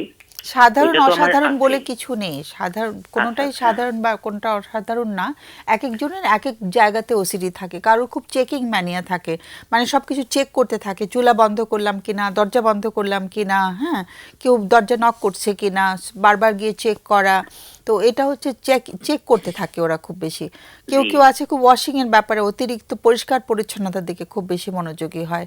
কেউ কেউ আছে যে কোনো জিনিস একটু উল্টো পাল্টা থাকলে অসুবিধা হয়, যে অর্ডারে নাই জিনিসটা। একটা বই আমি শেলফ থেকে নিয়েছি, যে বইটা যেখান থেকে নিয়েছিলাম ওখানে রাখলাম না, অন্য একটা জায়গায় রাখলাম, তখন তাদের খুব অসুবিধা হয় যে শেলফে যেখানে বইটা ছিল ওখানেই থাকতে হবে। তো এক একজনের এক এক বিষয়ে ওসিডি থাকতে পারে। সো তো যেটা আমি শুনলাম যে ওয়াশিং এর ব্যাপারে তোমার ওসিডি কাজ করছে, তাই তো? জি ম্যাডাম, আমি আর একটু বলি জাস্ট, যে আপনি বলেছেন সুন্দরভাবে, মানে হয়েছে কি যে আমার জেনারেল ওসিডি বলতে আমি যেটা মিন করছি যে আমার একদম যে ওয়াশরুমে অনেক বেশি টাইম লাগছে, আবার যেটা মনে হয় খুঁতখুঁতে লাগে, এমনকি মনে হয় যে ঘরের মধ্যে যখন আছে ওয়াশরুমে না, মনে হয় যে ময়লা লাগছে, বিরক্ত লাগছে, মনে হচ্ছে নিজেকে সবসময় ভুল মনে হয়, একটা অপরাধ বোধ কাজ করে, বিষণ্ণতার মতো অনেক সময় লাগে। আর আপনার যে আমি রিলিজিয়াস বলতে যেটা মিন করছি, যে দেখা যাচ্ছে আল্লাহকে আমি এত ভক্তি করি, ভালোবাসি, অথচ আল্লাহ সম্পর্কে তার বাজে কথা মাথায় এসে চলে গেল। হ্যাঁ, হ্যাঁ, তো এই তখন যে খুব পাপ বোধ হয় ভেতরে। হ্যাঁ, তখন মনে হয় যে আমার তো আগে এরকম হতো না, আমি তো মানে এটা খুবই বিব্রত, তো আমি আসলে এত জঘন্য চিন্তা আমার কিভাবে আসবে, এটা তো অটোমেটিক্যালি হয়ে যাচ্ছে। তো আসলে আমি কিছু টিপস চাইছিলাম যে আমি ট্রিটমেন্টে যাওয়ার আগে যেগুলো আপাতত করতে পারি, যে আসলে আমার এই যে অপরাধ বোধ, নিজেকে আমার মনে হয় আমি সবই বোধহয় ভুল করছি, আমি জানি না এটা ওসিডির সাথে রিলেটেড কিনা, আমি বিশেষজ্ঞ না, মানে আমি আপনাদের কাছে জানতে চাই যে এত অপরাধ বোধ কেন আসবে, মনে হয় কি যে যেটা করি সেটাই ভুল, আমার চলা বলা সবই বোধহয় ভুল হচ্ছে, এবং আমি বোধহয় কারোই কখনো এবং এটা মানে কত প্রিয় হতে বছর পারিনি। ধরে হচ্ছে, কোন বয়স থেকে শুরু হয়েছে? এটা শুরু হয়েছে, এটা তো তাও 5-7 বছরেরও বেশি হবে। আচ্ছা, ওকে। সাধারণত তো ওসিডি মানে আমরা দেখি যে বয়ঃসন্ধির সময়ের থেকে এটা না না, আমার বয়স, এটা হয়নি। আচ্ছা 5-7 বছর ধরে হচ্ছে। 5-7 বছরের বেশি হবে, বাট আমার ঠিক বয়ঃসন্ধিতে হয়নি, আমার একদম প্রাইম ইউথে হয়েছে, যখন আমি বিশ্ববিদ্যালয়ের শেষের দিকে এরকম। আচ্ছা, ওকে। আচ্ছা, একটু লাইনে থাকতে হবে, জি, আমাদের জি। অতিথিদের কোনো প্রশ্ন থাকতে পারে। হ্যাঁ, আমার একটা প্রশ্ন ছিল যে আপনার ফ্যামিলিতে কারো ওসিডি আছে কিনা, কোনো হিস্ট্রি আছে? আমার ফ্যামিলিতে ঠিক ওভাবে মনে পড়ছে না আসলে, অনেকে বলতো যে সুচিবাই আছে, এর আছে, ওর আছে, একটু ওয়াশিং মেনিয়া আছে, বাট আমি ঠিক ওভাবে বলতে পারলাম না, আছে বোধহয় এক একজনের, মানে ওয়াশিং এর বিষয়টা আর কি। আচ্ছা। ওরকম তীব্র কখনোই শুনিনি, ওটা হালকা, ওরকম ওসিডি নাম দিয়ে তা কখনোই শুনিনি, ওকে, থাকতে পারে দু একজনের। আচ্ছা, থ্যাংক ইউ। আপনার মা আছেন? জি, আপনার মায়ের সাথে আপনার সম্পর্কের ধরনটা কেমন? সম্পর্কের ধরনটা অতটা মানে মানে কি বলবো, যে মধুর সম্পর্ক তো নয়, মানে মোটামুটি আর কি। আপনারা কয় ভাই বোন? আমরা 3 ভাই, আপনার অর্ডার? আমি বড়। আপনি বড়। ইউজুয়ালি যেটা হয় যে ইউজুয়ালি ওসিডির সাথে একটা ছোটোবেলাকার জন্মগত একটা সম্পর্ক থাকে, কোনো না কোনোভাবে এটা রিসার্চে আচ্ছা, এসছে। তো আপনার কি কোনো জানা আছে এই ইনফরমেশনগুলো, যে আপনার জন্মের সময় আপনার ডেলিভারি বা জন্মের পর কোনো বড় ধরনের রোগ হয়েছে কিনা? আমার হয়েছিল কি না? জি জি, আপনার বা আপনার মায়ের, আপনার জন্মের পর পর। আমার জন্মের পর পর আমারও বড় রোগ হয়নি, আমার মারও হয়নি, তবে আমার মা আমাকে ছোটবেলায় খুব মানে স্ট্রিক্টলি মানে আমাকে ডিল করতেন, মানে খুবই মানে কঠোর হস্তে আর কি, মানে আমাকে মারধরের মধ্যে রাখতেন, এবং ছোটবেলাটা আমার এরকমই ছিল। তারপরেও সবসময় মারতেন, আদরও করতেন, বাট মারধর মানে স্ট্রিক্ট অনেক বেশি ছিলেন। কি নিয়ে বকাঝকা বা মারধর ছিল? মানে খুব মানে ডিসিপ্লিন, মানে মানে এটা করা যাবে না, ওটা করা যাবে না, বাড়ির বাইরে যাওয়া যাবে না, এমনকি আমাকে মানে এমন এমন খেলনা দিত যেগুলো দিয়ে আমাকে মানে ঘরের মধ্যে খেলতে দিত এবং বাইরে যেতে দিত না, এবং এমনকি অন্য কারো ঘরে কোনো আত্মীয়ের ঘরে যাওয়া যাবে না, এরকম যে মার অনুমতি ছাড়া কিছু খাওয়া যাবে না, কোনো গেস্ট আসলে কিছু খেতে দিয়েছে, আমি মার অনুমতি ছাড়া সেটা খেতে পারবো না, মানে প্রত্যেকটা পদে পদে বিধিনিষেধ ছিল। এটা কত বছর বয়স পর্যন্ত চলেছে?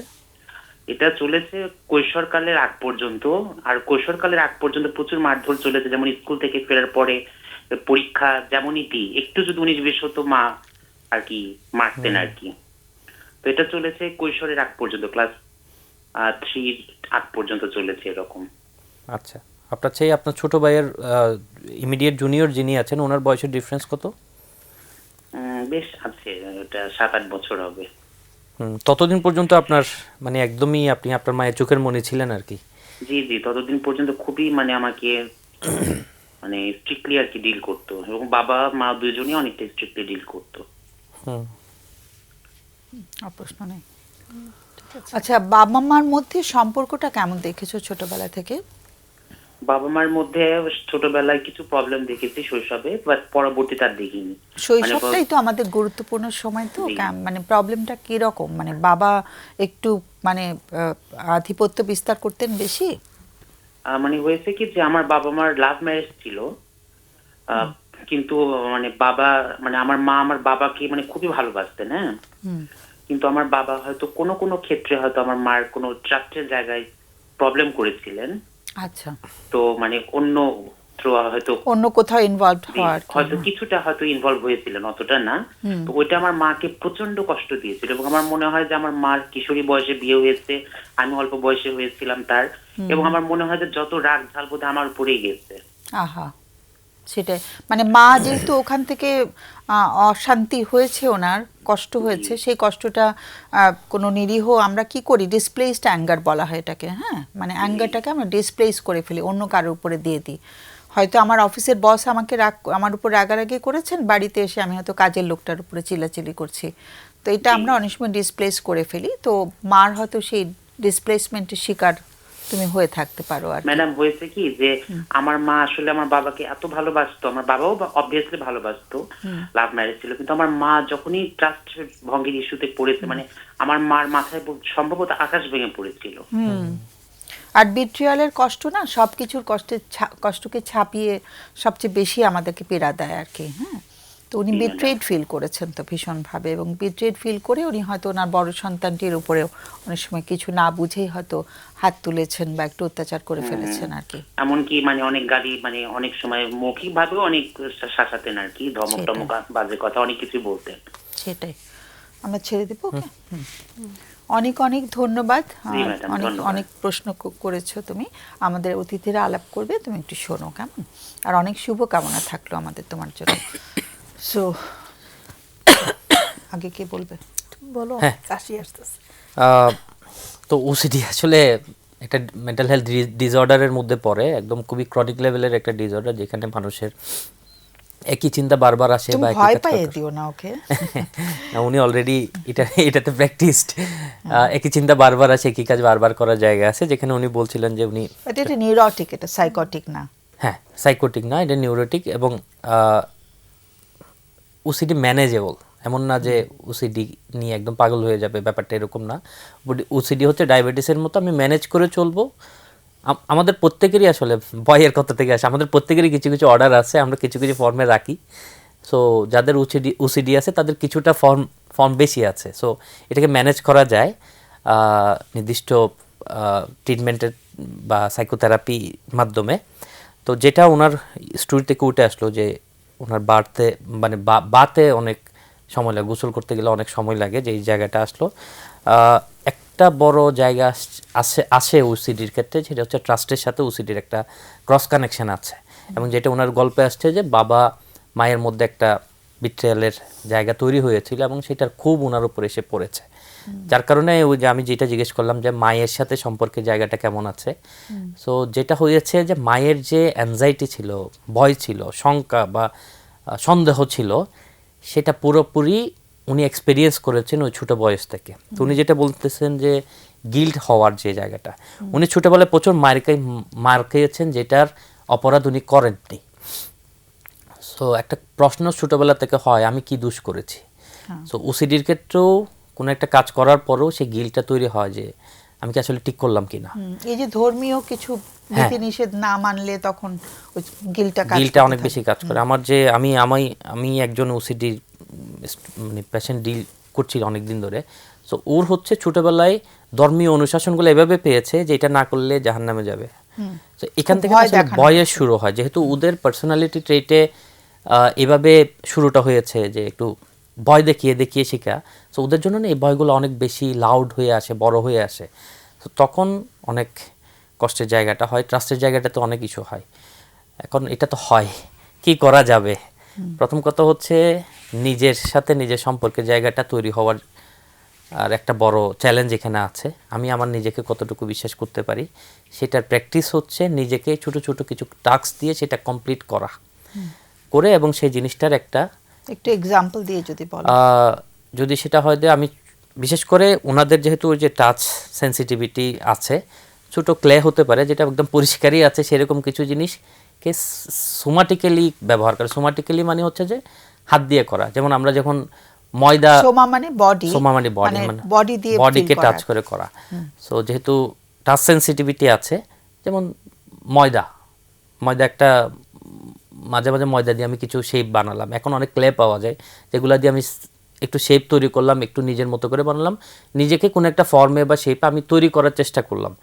যদি করতে পারি দেন আমি নিজেকে এটা অ্যাপ্রিসিয়েট করি যে আমি এটা তৈরি করেছি। প্রতিদিন এরকম ছোটো ছোটো কিছু টাস্ক নিজের জন্য বানানো, এবং এই জিনিসগুলো নিজেকে একটু আত্মবিশ্বাসী করে তুলবে, যেটা নিজের সাথে নিজের ট্রাস্ট তৈরি বা বিশ্বাস তৈরি করতে সহযোগিতা করবে। যেহেতু ছোটোবেলা থেকে মায়ের সাথে একটা যেহেতু মায়ের সাথে আসলে ট্রাস্টের সম্পর্কটা তৈরি হয়, যিনি পৃথিবীতে আসার পরে আমাদেরকে প্রথম আগলে রাখেন। তো মায়ের ভিতরে যেহেতু ভয় ছিল, সেই ভয় থেকে ওনার নিজের সম্পর্কে নিজের আইডিয়াটাও কোনো না কোনো জায়গায় আসলে সন্দেহের জায়গায় আছে, যেটা হয়তো ওনার সাথে কথা বললে উঠে আসতো আর কি। তো এটা একটা আমার প্রথম জায়গা। ওসিডি একটু সময় নিয়ে আস্তে আস্তে কাজ করতে হয়, বাট পুরাটা কাজটা আসলে নিজের উপর করতে হয়, যেহেতু এখন আর ওই মায়ের সাথে সম্পর্ক ঠিক করার কিছু নাই। নিজের মধ্যে সেই পিকচারটাকে আস্তে আস্তে একটু পজিটিভলি টার্ন করানোর জায়গাটা আসতে পারে আর কি। মানে সে এরকমই কিছু টিপস চাচ্ছিল, আমি জানি না কোনো সেবা নিয়েছে কিনা, ওষুধ খেয়েছে কিনা।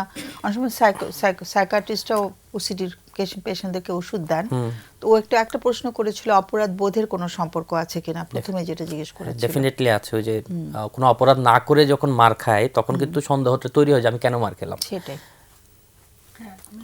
অপরাধ বোধ হয়, আরো ফ্রাস্ট্রেশন থাকে, অ্যাংজাইটি আর অপরাধ বোধ, ফ্রাস্ট্রেশনও থাকে যে আমি কেন ভালো হচ্ছি না, বা আমি তো আর ভালো হব না, বা আমার অনেক সমস্যা তো বেড়ে যায়, তো ওটাকে মেনে নিতে পারে না।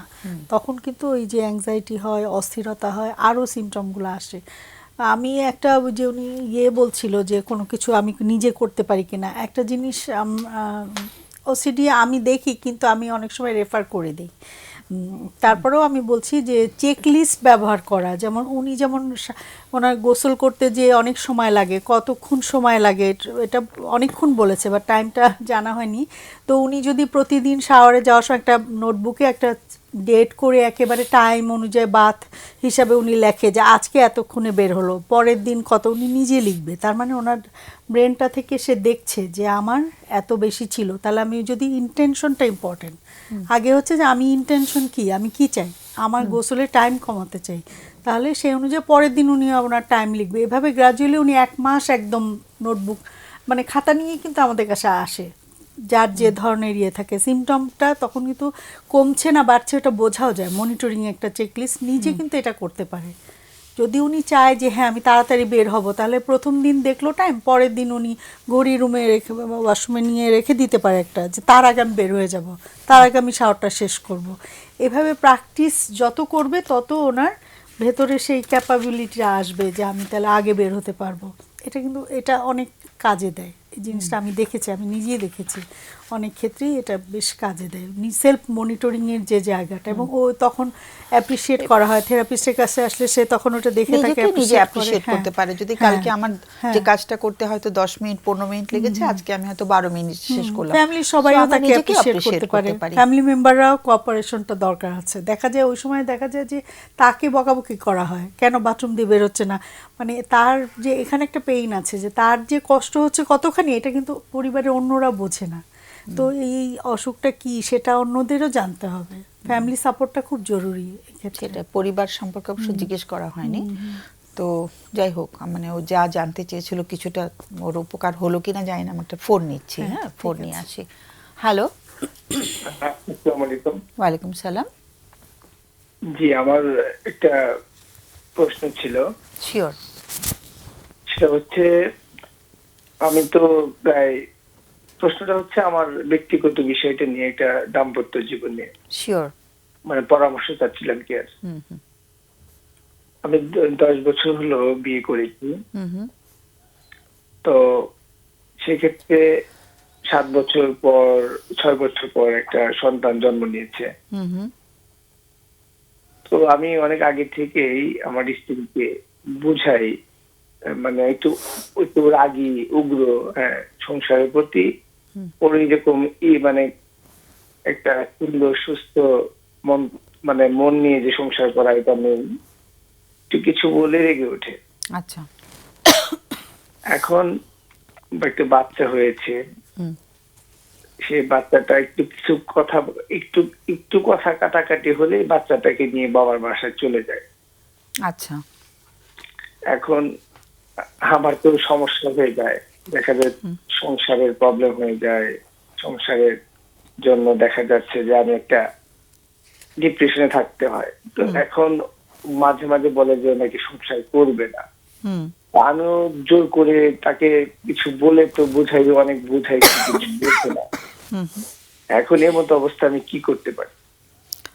কথা কাটাকাটি হলেই চলে যাচ্ছে ও। হ্যাঁ, কোনো একটা কি উদাহরণ দেয়া যায়, মানে কি রকম? হ্যাঁ, মানে উদাহরণ একটা হচ্ছে- উদাহরণ, যে কোনো একটা দিনের একটা উদাহরণ, যে ওই দিন এটা নিয়ে আমাদের কথা কাটাকাটি হয়েছিল, তারপর ভীষণ রাগ হয়েছিল, এরকম একটা মানে যে কোনো একটা দিনের একটা এক্সাম্পল আমরা পেতে পারি কিনা? জি, সেটা হচ্ছে যে এই- এর ভিতরে যেটা মিসআন্ডারস্ট্যান্ডিং হয়েছে তাৎক্ষণিক, সেটা হচ্ছে ওর বাবার বাসা থেকে ও আসছে। হুম। মানে আমি আনতে গিয়েছি বাইকে করে, মানে ওর বাবার বাসা থেকে বা আমার শ্বশুর বাড়ি থেকে যেখান থেকে আসবে একটা গাড়িতে করে আসতে হয়, সেখান থেকে আমি ওর বাইকে করে স্ট্যান্ড থেকে নিয়ে আসছি আমার বাসাতে। তো সেক্ষেত্রে ও আসার পরে 8:30টার দিকে, রাত 8:30টার দিকে বলছে বাবু কি দিয়ে ভাত খাবে। আচ্ছা। বাবু কি দিয়ে ভাত খাবে, আমি বললাম যে দেখো বাসা রান্না হয়েছে এই, এখন বাবু ভাত খাবে, তুমি আগেও বললে না, এটা তো তোমার কোনো ঠিক হলো না, তুমি আগে তো বলতে পারতো, তাহলে আমি হয়তো বাবুর জন্য ব্যবস্থা করতাম, তো ডিম দিয়ে খাও। তো এই ডিম নিয়েই আমি বলছি তাহলে তুমি বাসায় থেকে আসলে একটা তো বাবুর জন্য একটা কিছু নিয়ে আসতে পারতা, আচ্ছা। যেহেতু আমার বাসাতে লোক নেই, শুধু মা। হুম। তা মাটা বয়স্ক। হুম। তো এটা নিয়ে বলছি যে, তারপরে আমি বললাম, ও আমাকে মিথ্যে কথা একটা বললো যে বাবু দুপুরে, আমি বললাম বাবু কি দিয়ে ভাত খেয়েছে দুপুরে, তাহলে বাবু দুপুরে ডিম দিয়ে ভাত খেয়েছে। তো বললাম তাহলে দুপুরে ডিম দিয়ে খেয়েছে, এখানে খাওয়া সমস্যা কি? আচ্ছা। না এখন মাছ দিয়ে খাবে। তো আমাদের বাসায় তখন ফ্রিজের মাছ একদিন আগে শেষ হয়ে গেছে। আচ্ছা। হ্যাঁ, শেষ হয়ে গেছে, ফ্রিজের মাছ নেই। তখন বললাম যে তোমার বাসাতে তুমি কি দিয়ে ভাত খেলাম তো জিজ্ঞেস করি নাই, তো তুমি আমাকে 4টার সময় বলেছিলে যে কি দিয়ে খাবার, আমি বলছিলাম যে এই দিয়ে খাবার, মানে ছোট মাছ দিয়ে আপনার পুঁই শাক দিয়ে রান্না হয়েছিল সেদিন, আচ্ছা। সাথে ভর্তা ছিল। এখন বাবু মাছ দিয়ে খাবে এটা নিয়ে তার সাথে একটু কথা কাটাকাটি, এ নিয়ে আবার সে চলে গেছে, তখনই ব্যাক করে চলে গেছে বাসায়। আমি তখন তো অবাক। হুম। এই হলো বিষয়। মানে এখন এখন কি স্ত্রী বাবার বাসাতে আছে? জি জি। আচ্ছা। বাচ্চাটার বয়স কত? বাচ্চাটার বয়স 4 বছর। 4 বছর। আর বিয়ের বয়স? 10-11 এরকম। বাচ্চাটাকে একটু দেরি করে নেওয়া হলো নাকি আগে হয়নি? না, ইচ্ছে করে দেরি করে নেওয়া হয়েছে। আচ্ছা, সেটা কারণটা কি? কারণটা হচ্ছে যে ওই যে ওর ম্যাচিংটা না, ও মানে ওর ব্যবহার আচরণটাতে আমার মানে কেমন যেন লাগছে, এই জন্য ভাবছি যে ও এরকম নিলে আবার যদি আমরা দুজন এখন একক ভাবে আছি, যদি ঝামেলা হওয়ার সম্ভাবনা বেশি দেখতে পাচ্ছি আমি। হ্যাঁ, আচ্ছা, যেহেতু দুজনের ম্যাচিং হচ্ছিল না, ওই জন্য শিশু মানে সন্তানটিকে দেরি করে নেওয়া হয়েছে, তাই কি? আমি নিতে যাচ্ছিলাম না। জি জি। আমি ভাবলাম যে যদি কিছু হয়, ইনকেস যদি কিছু হয়, তাহলে বাচ্চাটার কিন্তু জীবনে একটা দুঃখ দুর্দশা নেমে আসবে। সেটাই। মানে আমাদের কিছু হবে না, ওরও না আমার। বিয়েটা কি পারিবারিক ভাবে হয়েছিল? জি জি। আচ্ছা। তো ম্যাচিংটা হয়নি যে শুরু থেকে কি উপসর্গ দেখে মনে হচ্ছিল যে ম্যাচিংটা ভালো হয়নি আমাদের? যেমন অনেক উদাহরণ তো, এখন কোনটা দিই। তারপরে একটা যেমন একটা সংসারে আমার তো বোন ভাগ্নি আছে, ওদেরকে দেখি হুম। ওরা চলাফেরা করে কেমন ভাবে, তো ওর তার হিতে বিপরীত। যেমন আমার মা বৃদ্ধ, তাকে ইচ্ছে করে আমরা তো ধনী না যে কাজের মেয়ে রাখি, এরকম না। হুম। তো আমার বাড়িতে তো মা যখন গোসল দেয়, একটু ইচ্ছে করলে তো পানি দিতে পারে, দেয় না। মা আমি আসলাম, আমাকে ইচ্ছে করে পানি দেওয়া, এটা দেয় না। বা একটা কথা বলে রেগে যায়, এই ঘর থেকে, মানে আমার 4টা রুম আছে বাসাতে, একটু কথা কাটাকাটি হলে এই রুম থেকে ওই রুমে চলে যায়। মানে এটা প্রথম থেকে ওকে কিরে বাপরে বাপ, কিছু না বললেই মানে একটু কম বেশি হলে ওই রুমে চলে যায়। হুম। তখন আমি বুঝলাম যে না, এটা তো মানে এটা স্বাভাবিক না। আচ্ছা। তারপরে গিয়ে এটা তো সামাজিক একটা বন্ধন, এটা হুট করে তো মোটরসাইকেলের মতো চেঞ্জ করা যায় না। হুম হুম। তাহলে তো হ্যাঁ, জি সরি, প্লিজ কন্টিনিউ। হ্যাঁ, আমি বলছিলাম যে আমি তো বুঝতে পারলাম যে আসলে এটা এটা তো স্বাভাবিক না, কারণ একটু কম বেশি কথা কাটাকাটি একটু হলেই এই ঘর থেকে মানে এই রুম থেকে ওই রুমে চলে যায়। ওই হ্যাঁ, রুমে তখন চলে গেলে দেখি- অসুবিধাটা কি হচ্ছে? চলে যেতেই পারে, ও হয়তো মানে হয় বলা হয় না যে রাগ উঠলে আমরা বলি তো ইউ লিভ দ্য, ওই স্পেসটা ছেড়ে অন্য কোথাও যেতে আমরা বলি।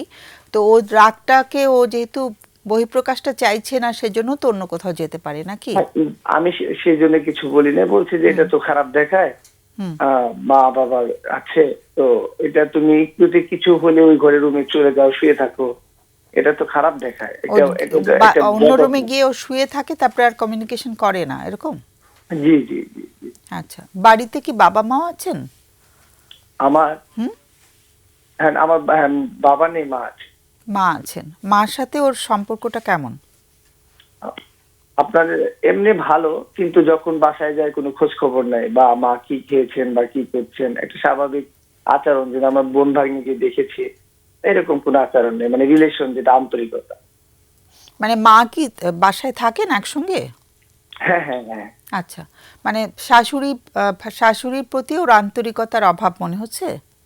হ্যাঁ, 100%, 95%। আচ্ছা, সো সেটা কি মানে ওদের দুজনের সম্পর্কটা কি মানে গড়ে ওঠেনি না কি হয়েছে?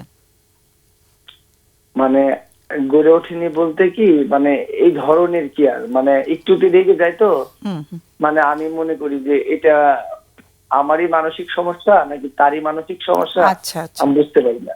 ওকে। ও কত নাম্বার সন্তান বাবা মায়ের? ও প্রথম প্রথম একটা, হ্যাঁ। আচ্ছা, আর ওর ভাই বোন কতজন? 3টা ভাই আছে, ছোট। 3টা ভাই ছোট?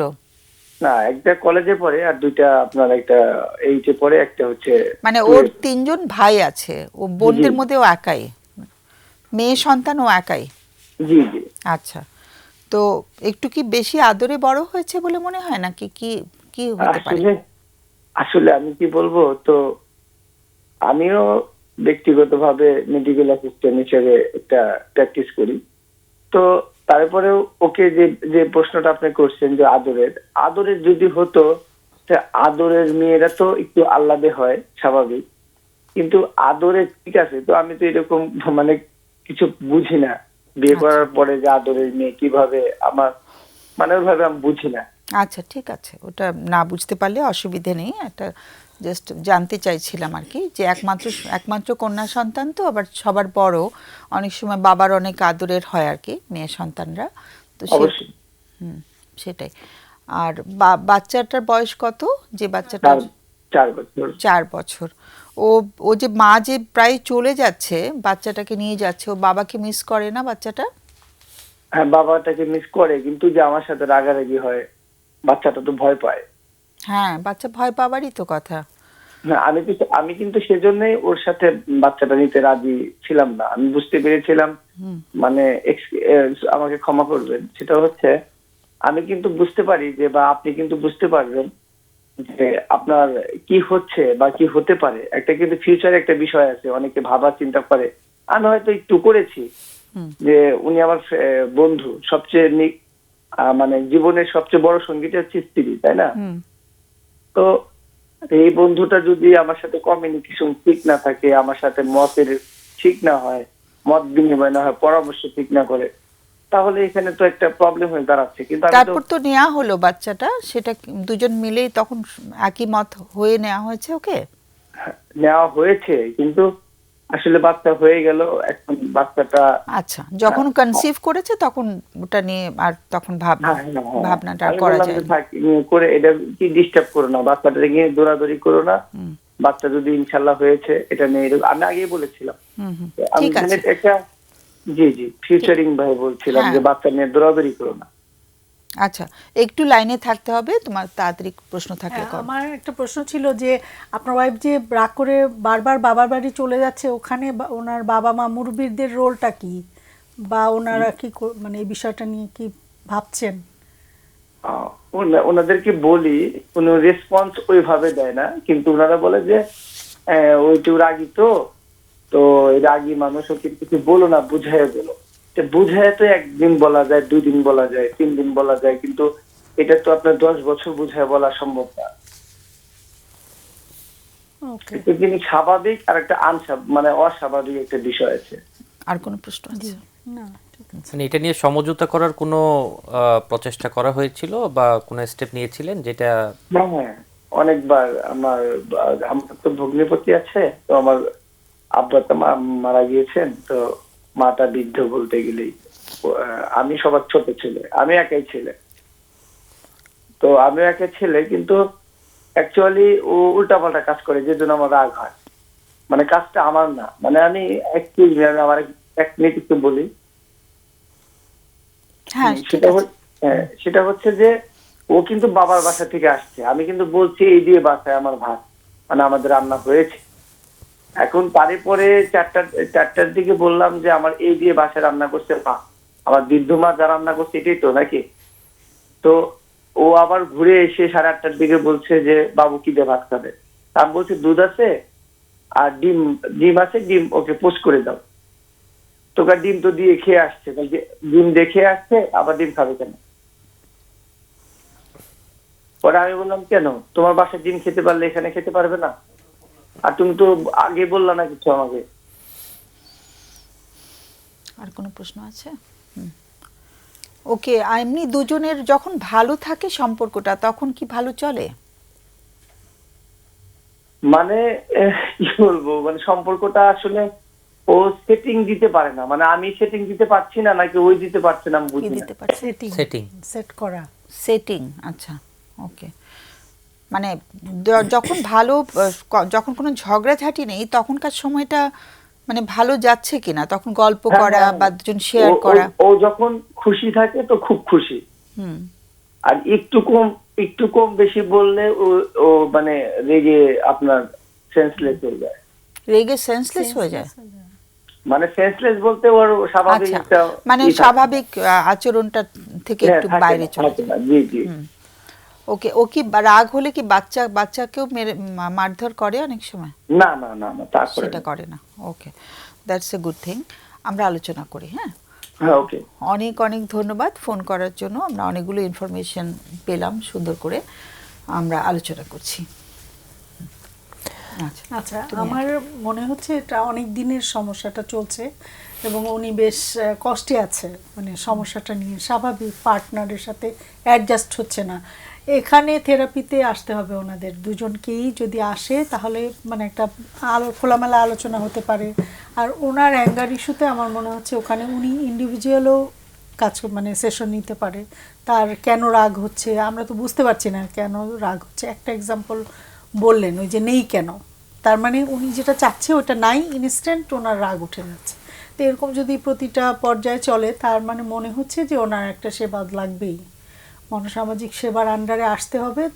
থেরাপিস্ট দেখুক, তারপর যদি আর কি লাগে সেটা আচ্ছা, পরে। থেরাপিস্টের কাছে যেতেই পারে তো, কোনো টিপস দেবে কিনা? হ্যাঁ, আচ্ছা, ওনাদের জন্য ওনার ওয়াইফকে প্রশংসা করা, ভালো ভালো ছোট ছোট পজিটিভ যেগুলো বলছিলেন যে ভালো থাকে উনি খুশি থাকলে, তো ওই খুশির মোমেন্টে ওনাকে যদি ওনার ভালো গুণগুলো একটু তুলে ধরা যায়, ছোট ছোট অ্যাপ্রিসিয়েট করা, ছোটোখাটো শপিং করে ওনাকে দেয়া। আমি জানি না উনি পছন্দ, অনেকে আছে রিজেক্ট করে, মানে রেগে থাকলে দিলেও নিবে না, এরকম হয়, কিন্তু উনি এটা ট্রাই করে দেখতে পারে, ওনার পছন্দের একটা জিনিস বা কিছু না, একটা গোলাপি এনে রুমে রাখুক বা হাতে তুলে দেখ। এই ধরনের আমাদের কাপল থেরাপিতে আসলে এটা একটা পরিচর্যার ব্যাপার, মানে মানে থেরাপি থেকে এটাই জানতে পারে বা চর্চায় যায়, তখন কাপলরা মানে ভুলে যায় সম্পর্কটা যে একটা নার্চার করতে হবে। মানে আমরা একটা চারা গাছ যেমন পানি দেই, রেগুলার পানি দিয়ে বড় করি, এই মানে সম্পর্কগুলোকেও যত্ন করতে হয়। এটাই মানে টিপস হিসেবে আমি এগুলো সেটা তো বলছি। দুজনকেই হ্যাঁ, করতে হবে দুজনকেই করতে হবে। এখন ওয়াইফের সাথে তো আমরা কথা বলিনি, কাজে বুঝতে পারছি না। উনি যদি একটু পজিটিভ হয় যে ওনাদের সম্পর্কটা ভালো করা দরকার, এই নিডটা যদি উনি বোঝে, তাহলে কিন্তু ওনাকে থেরাপিতে আনা সম্ভব। তখন ওনারা বসে খোলামেলা কথা বলতে পারে, আস্তে আস্তে করে। প্রত্যেকেরই বিহেভিয়ারের পরিবর্তনটা নিজেকে করতে হবে।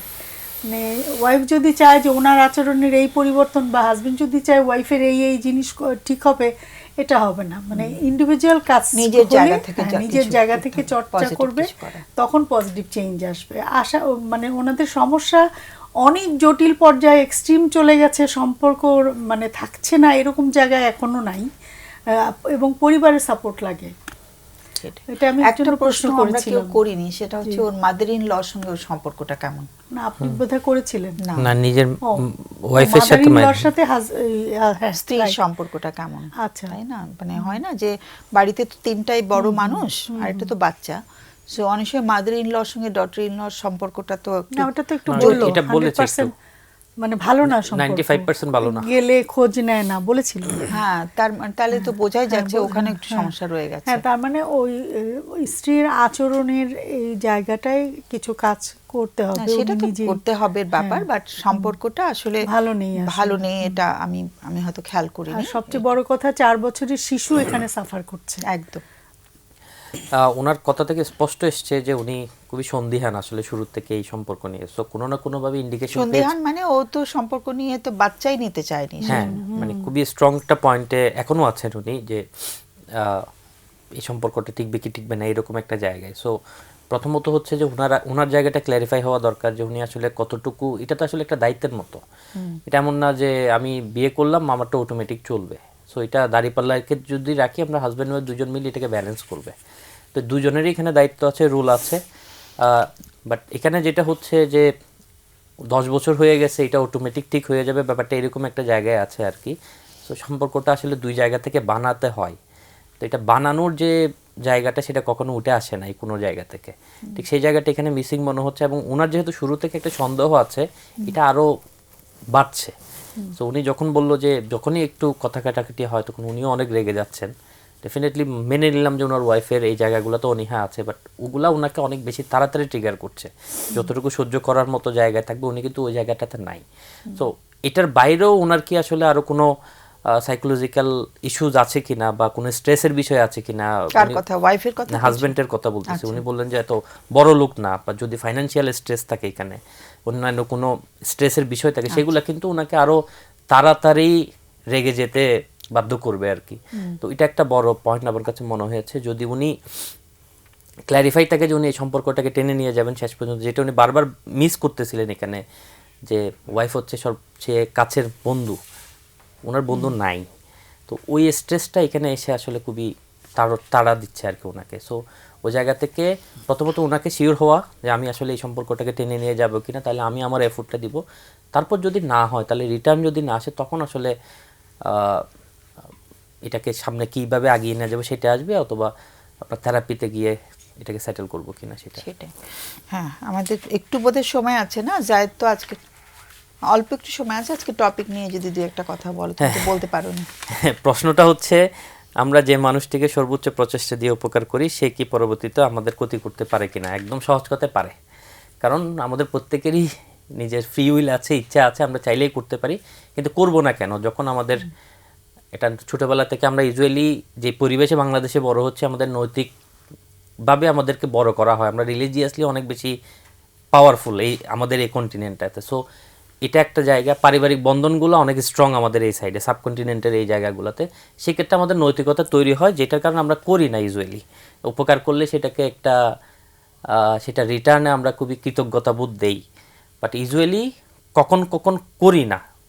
যখন যে উপকার করছে, প্রথমত তার ইন্টেনশনে যদি কোনো ধরনের হেরফের থাকে, তখন হয়তো দেখা যায় যে নিজের ইচ্ছা থাকে, আমি আপনাকে হেল্প করছি, যে আমি আপনাকে হেল্প করলে হয়তো পরবর্তীতে কোনো সময় হেল্প পাবো, এই ধরনের ইন্টেনশন যদি আমি করি কাউকে, তখন হয়তো ওই মানুষটার রেসপন্সটা যেই আসুক, আমি তার উপর আরও চাই যে আমি তোমাকে ওই সময় হেল্প করছি, তুমি এখন আমাকে সেটাকে সাপোর্ট করছো না কেন? তো এটা একটা বড় জায়গা। 2 নম্বর পয়েন্ট হচ্ছে, অনেক সময় পক্ষ একটা ব্যাপার আছে, যেমন আমি আপনাকে হেল্প করলাম, বাট আমি আশা করছি যে আপনি আমার যে কোনো আমার ক্রাইসিস পক্ষ নেবেন। পক্ষ নেওয়ার ক্ষতি করা দুটো আলাদা বিষয়। এখন আমি যদি পক্ষ না নেই, তখন যদি আমার মনে হয় যে হ্যাঁ আপনি আমার ক্ষতি করছেন, সেটা একটা মিসকনসেপশন এখানে, বা সেটাও চেঞ্জ হতে পারে, যে ক্ষতি মানে হচ্ছে আমি ইন্টেনশনালি আপনার কোনো অপকার করছি। তো সেটার জন্য সাইকোলজিক্যালি কিছু ফ্যাক্টর আছে যে জিনিসগুলো হতে হয়। ইউজুয়ালি আমরা সাধারণত মানুষ খুবই ভালো, আমরা ইউজুয়ালি ক্ষতি করি না, বাট ক্ষতি মানে যেহেতু আমি ইন্টেনশনালি আরেকজনের কোনো একটা জায়গায় আঘাত করব, দ্যাট মিনস এক্ষেত্রে কিছু কিছু ফ্যাক্টর কাজ করে, যেটা রিসার্চে আসছে। প্রথমত হচ্ছে যে ল্যাক অফ মোরাল লার্নিং, যদি ছোটোবেলায় কোনো ধরনের নৈতিকতা শিক্ষা না পাওয়া যায়। কার? যে উপকার করছে তার? না, যে ক্ষতি করছে তার, আচ্ছা, মানে সে কেন, ইউজুয়ালি আমরা ক্ষতি করি না, বাট ক্ষতি কখন করছি যদি আমরা ছোটবেলায় ওই যে নৈতিক শিক্ষাটা পাওয়া না যায়, বা বাবা মায়ের মধ্যে যদি সম্পর্কের এই যে মার কাটকাট এই ধরনের সিচুয়েশন থাকে, তখন বাচ্চা আসলে শিখতে পারে না। এই ধরনের একটা সিচুয়েশন যদি সামাজিকভাবে প্র্যাকটিস না পাওয়া যায়, এটা একটা জায়গা। 2 নম্বর হচ্ছে যদি কখনো কম্প্যারিজন বা ইনফেরিয়রিটিতে রাখা হয়, ছোট হয়, যদি আমার ওই কি বলে এটাকে, উপকারটাকে আসলে আমি খুবই গ্রান্টেডলি দেখছি, এবং সেটা যদি আমার ভিতরে আমিই প্রাপ্য এরকম হয়, যে নিজের ভিতরে এটা আমার অধিকার এরকম একটা সিচুয়েশন তৈরি হয়, তখন আর আসলে উপকারীর উপকার করব কি অপকার করবো এটা আমার মাথায় নেই। আমার যখন যা দরকার সেটা আমি কেড়ে নিব, এটা একটা জায়গা। আরেকটা হচ্ছে যদি কখনো উপকার করে ক্ষতিগ্রস্ত হয়েছে এরকম হয়, যদি পাস্ট কোনো এক্সপিরিয়েন্স থাকে নেগেটিভ, তখনও কিন্তু উপকারীর অপকার করার একটা টেন্ডেন্সি বা ক্ষতির জায়গা তৈরি হয়ে যায়। সো এগুলা একটা জায়গা। জাস্ট ছোট করে রিসার্চে পাওয়া গেছে যারা রিলিজিয়াস তাদের ওই অন্য কাউকে ক্ষতি করার প্রবণতা অনেক কম। 2 নাম্বার হচ্ছে যাদের সাইকোলজিক্যালি মানে সাইকোপ্যাথ যারা, তারপর হচ্ছে নার্সিসিস্টিক পার্সোনালিটিতে যারা, তাদের ক্ষেত্রে ক্ষতি করার প্রবণতা অনেক বেশি পাওয়া যায়। অনেক অনেক ধন্যবাদ দুজনকে। সময় একদম শেষ, আমাদের শেষ ঘন্টা বেজে গেছে। আশা করছি আবার দেখা হবে। আর সুপ্রিয় দর্শক, বিদায় নিতে হবে এবার, সময় শেষ হয়ে গেছে। আর আমরা আগামী অনুষ্ঠানের বিষয়বস্তু রেখেছি যারা খুব সহজেই কেঁদে ফেলে। আমরা অনেক সময় তাদের নিয়ে অনেক ঠাট্টা করি যে তুমি এত সহজে কেঁদে ফেলো, তোমার তো চোখের পানি একদম রেডি থাকে, তুমি এত সহজে কেন কাঁদবে। তো যারা খুব সহজেই কেঁদে ফেলে তাদেরকে কি আমরা খুব দুর্বল চিত্তের মানুষ ভাববো, নাকি বিজ্ঞান অন্য কিছু বলে? বিজ্ঞান আসলে কি বলছে? যারা খুব সহজেই কাঁদে তাদের ব্যাপারে বিজ্ঞান কি ধরনের তথ্য আমাদেরকে দিচ্ছে, সেটি নিয়ে আমরা আগামী অনুষ্ঠানে আলোচনা করব। সে পর্যন্ত সবাইকে অনেক অনেক ধন্যবাদ এবং শুভকামনা জানিয়ে শেষ করছি। শুভরাত্রি।